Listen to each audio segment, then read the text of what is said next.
జిల్లా పరిషత్ పాఠశాలలో దాదాపుగా మధ్యాహ్న భోజనం వికటించి 40 మంది విద్యార్థుల పరిస్థితి అయితే విషమంగా ఉన్నట్టు తెలుస్తోంది.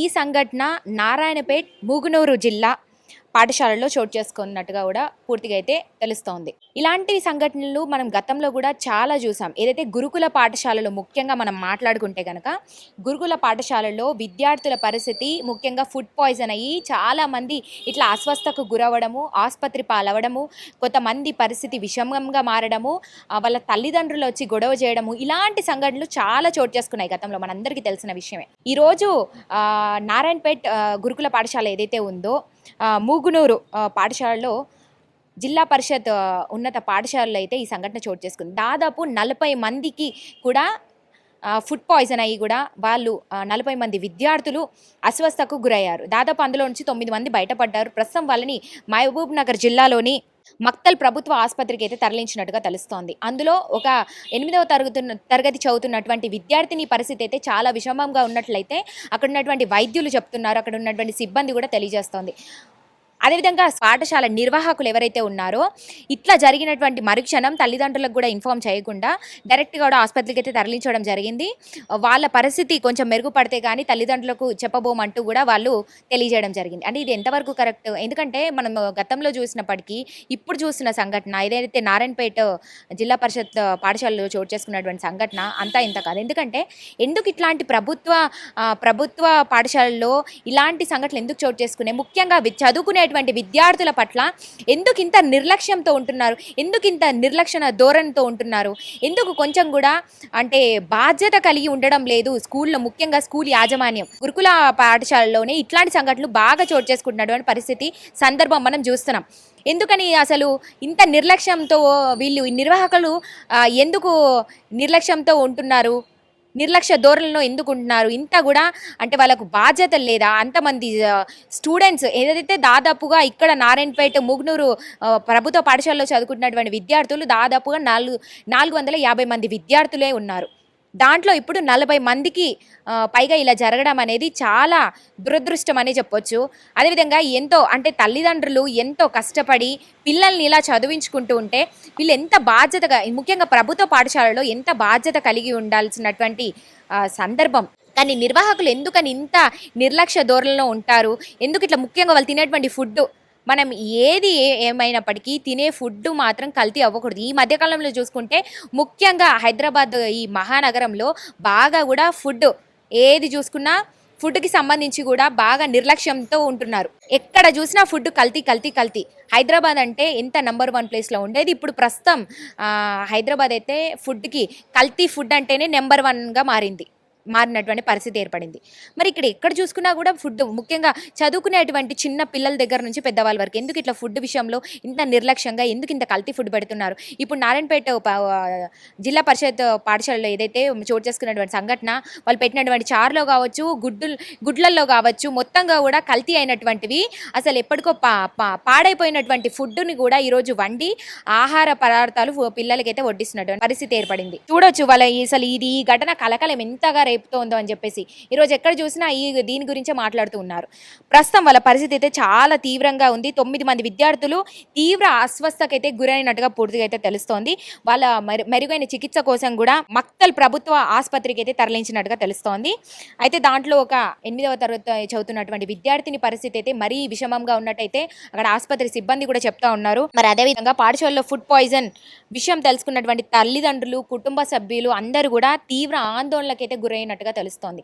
ఏదైతే వీళ్ళని ఇప్పుడు ఆసుపత్రికి తరలించిన తర్వాత వీళ్ళ కుటుంబ సభ్యులకి, తల్లిదండ్రులకి చెప్పడం జరిగింది. ఆ తర్వాత వాళ్ళు అసలు ఈ ఆసుపత్రి పాలైన తర్వాత ఒక తల్లిదండ్రులకు చెప్తే వాళ్ళు అసలు పరిస్థితి ఏ విధంగా ఉంటుందో మనం అసలు ఊహించలేం. ఎందుకంటే కన్న పిల్లల్ని ఏదో చదువు కోసం ఎక్కడెక్కడో ప్రాంతాలకి పంపిస్తూ వాళ్ళు దూరంగా బ్రతుకుతూ ఉంటారు. మరి వీళ్ళు వాళ్ళకి తిండి కూడా సరిగా పెట్టకుండా ప్రభుత్వం ఎందుకు ఇంత నిర్లక్ష్యం వహిస్తోంది? ప్రభుత్వం ఎందుకు ఇంత అసలు పట్టించుకున్నటువంటి పరిస్థితి? గురుకుల స్కూళ్ళల్లోనే ఎందుకు ఇలాంటి సంఘటనలు చోటు చేసుకుంటున్నాయని కూడా ఈరోజు ఎంతో మంది ఆగ్రహానికి గురవుతున్నారు. ఎంతో మంది ఆగ్రహం వ్యక్తం చేసినటువంటి పరిస్థితి ఏర్పడింది. ఈరోజు విద్యార్థులు స్కూళ్ళలోనే వైద్యుల సమక్షంలో చికిత్స అందిస్తున్నట్టుగా అయితే తెలుస్తోంది. పాఠశాలకు వచ్చినటువంటి మీడియా ప్రతినిధులు, తల్లిదండ్రులకు కూడా సిబ్బంది అడ్డుకోవడంతో కాసేపు అక్కడ ఉద్రిక్తత పరిస్థితి కూడా నెలకొందని చెప్పొచ్చు. చూసారా అసలు తల్లిదండ్రులు మరి ఆగ్రహం వ్యక్తం చేయకుండా ఎందుకుంటారు? ఎందుకంటే మా పిల్లల్ని మేము కష్టపడి సీట్లు సంపాదించి పెట్టి మేము వాళ్ళని ఒక చదువు కోసమని ఎంత దూర ప్రాంతానికి పంపించి మేము దూరంగా బ్రతుకుతూ ఎంతో ఆవేదనకు గురవుతుంటే మీరు ఈరోజు తగినటువంటి ఒక మెరుగైనటువంటి ఆహారం కూడా మా పిల్లలకు అందించకపోవడంతో తిరిగి మా పిల్లల పరిస్థితి ఎంతో విషమం అయ్యి ఇప్పుడు ఈ పరిస్థితికి ఆసుపత్రి పాలయ్యేటువంటి పరిస్థితి తీసుకొచ్చారు. ఇలా అయితే మేము ఎలా బ్రతకాలి? ఎందుకంటే మా ప్రాణాలని పిల్లల మీద పెట్టుకొని కష్టపడుతూ బ్రతుకుతున్నాం. మరి మా పిల్లల్ని కూడా మీరు ఈరోజు మాకు అంటే తగినటువంటి ఫుడ్ ఆహారం ఇవ్వకుండా ఈ పరిస్థితి తీసుకొస్తే మేము ఎలా బ్రతకాలని వాళ్ళు ఈరోజు స్కూల్ దగ్గరకు వచ్చి ఆగ్రహం వ్యక్తం చేస్తుంటే కూడా మీడియా వాళ్ళని తల్లిదండ్రులు అందరినీ కూడా అడ్డుకునే ప్రయత్నం చేస్తోంది ఈరోజు స్కూల్ యాజమాన్యం అంతా కూడా. సో ప్రస్తుతం పోలీసులు కూడా అక్కడికి వచ్చి ఏదైతే తల్లిదండ్రుల నుంచి కూడా ఒక వివరణ సేకరించారో అదేవిధంగా పాఠశాల పట్ల కూడా అదేవిధంగా అందరి ద్వారా వివరణ సేకరించి ఈరోజు వాళ్ళకి కఠిన చర్యలు అయితే తీసుకోవాలంటూ కూడా పోలీసులకి ఈరోజు ఎంతోమంది తల్లిదండ్రులు కుటుంబ సభ్యులందరూ కూడా ఆగ్రహం వ్యక్తం చేస్తూ వాళ్ళని ఈరోజు వేడుకుంటున్నారు. మా పిల్లల్ని ఈ పరిస్థితికి పట్టించినటువంటి ఈ స్కూల్ యాజమాన్యం మీద తగినటువంటి చర్యలు తీసుకోవాలి, తగిన శిక్ష వేయాలి, దీనికి కారణమైనటువంటి వాళ్ళని అసలు వదిలిపెట్టకూడదు అంటూ కూడా ఈరోజు అసలు ఉడకని అన్నం పెట్టి మరగనటువంటి చారు అదేవిధంగా కుళ్ళిపోయినటువంటి గుడ్లు ఈరోజు ఇట్లాంటి పదార్థాలు ఆహార పోషకాలు ఎంత మంచివి పెట్టాలి. ఎందుకంటే గురుకుల పాఠశాలలో ప్రభుత్వం నుంచి వచ్చేటువంటి డబ్బు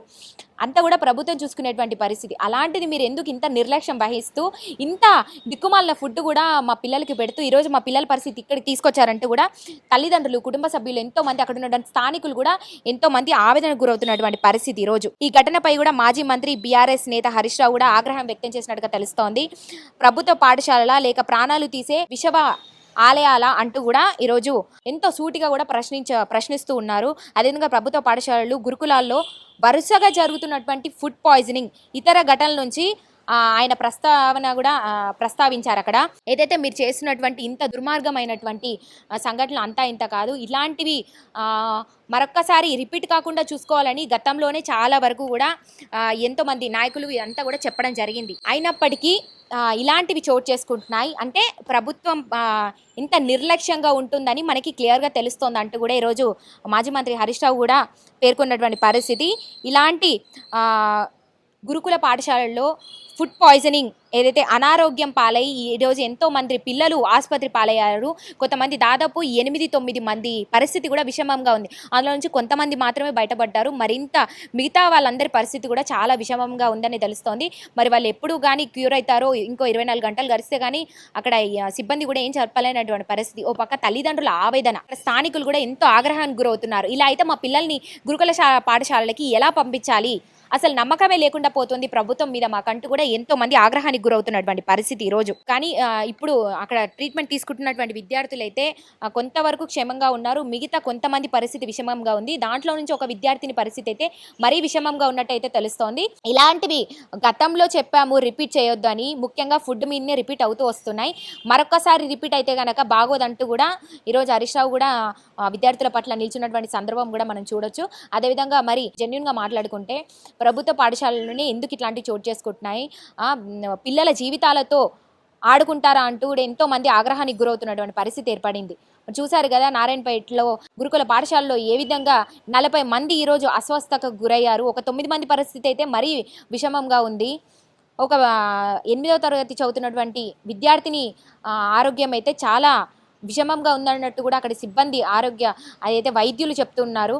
మరి ఇది ఎప్పటికీ కోలుకుంటుంది, మరి ఇట్లా అయితే గురుకుల పాఠశాలలు ఇక మీదట నడుస్తాయా లేదా అన్నది కూడా మరి ప్రభుత్వం ఎట్లాంటి చర్యలు తీసుకుంటారు, ఇక మీదట అయినా విద్యార్థుల గురించి ఆలోచించి తగినటువంటి చర్యలు తీసుకుంటారా లేదా అన్నది ఇంకా వివరాలు తెలుసుకున్నటువంటి అవసరం ఎంతైనా ఉందని చెప్పొచ్చు.